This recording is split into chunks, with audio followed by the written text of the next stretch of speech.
Philippines. Ayan. And nandito ako para mag-motivate or mag-engage ng mga students. Pipili tayo ng students na pwede nating i-engage, motivate ng mga nag-exercise or basic healthy foods na nakakatulong sa kanilang body. So, ayan. Tara, samahan niyo ako. Ngayon guys, ayan, nakikita nyo. Nakakita na ako ng ating imo-motivate kasi tignan nyo guys. Tignan nyo yung itsura niyan. Tara, samahan nyo ako, lapitan natin siya. So, ayun guys, kasama na natin ngayon si Kuya. Kuya, anong pangalan mo? Ano po, Jayon ng pong halos. Matanong lang Kuya, nag-exercise ka ba? Kumakain ka ba ng mga healthy foods?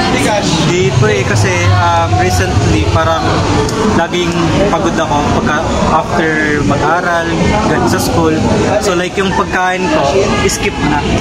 Kumbaga, hindi na rin ako nakapag-exercise since may na rin yung katawan. Lagi akong pagod. So ayan, according to Kuya, hindi niya na naisisiksik yung pagiging healthy niya dahil sa hectic yung schedule niya sa isang araw.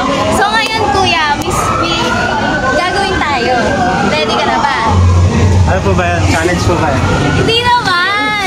Isasama lang kita para tuturuan lang kita ng mga basic exercise. Magsasabi din ako ng mga tips tungkol sa mga healthy foods na pwede mong i-intake. Pero para kahit paano, kahit busy yung schedule mo, is healthy ka pa din.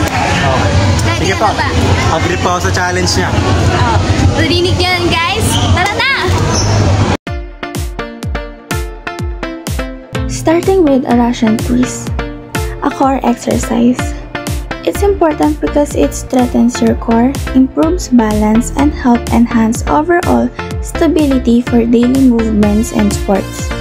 Eating healthy foods like fruits, vegetables, lean proteins, and whole grains support this exercise by giving your body energy, aiding muscle recovery, and keeping you strong.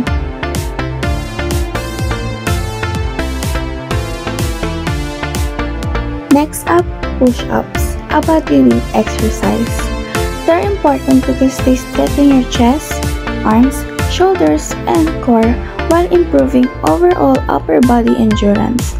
Eating healthy foods like lean proteins, fruits, vegetables, and whole grains help your muscles recover and gives you the energy to perform push-ups effectively.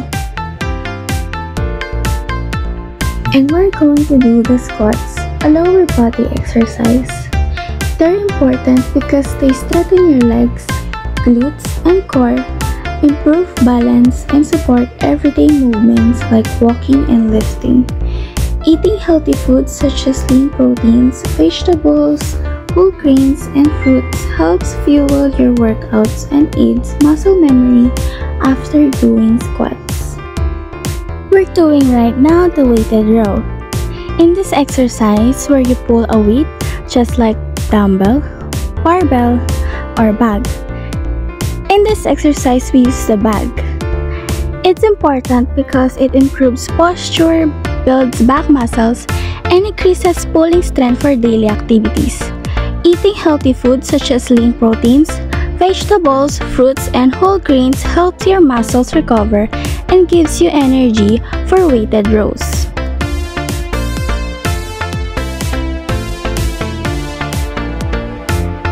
Last one is running, a cardio exercise. Eating healthy foods like fruits, whole grains, and lean proteins give you an energy to run and helps your body. Grabe pala yun natin, di ko na-expect yung mga exercise na pinagawa mo sa akin ha. Pero as a beginner, kayang-kaya ko na. Kailangan ko na lang siya i-maintain. Oo, tama yun. Narinig nyo guys. Hindi naman kasi masama na mag-take ng mga healthy tsaka ng mga exercise. So dapat gawin natin yung pang-araw-araw. Tsaka huwag natin kakalimutan yun. Okay ba Kuya? Okay. Pwede nyo ring gayahin kung ano ginagawa namin kanina. Kasi naging effective din naman sa akin. Pero i-maintain ko yung ganong habit. Siguro mas okay yung physical fit ko tsaka yung mental health ko. Tama ka dyan Kuya. So muli, ako ang iyong fitness girlie. Nagpapaalam. Bye!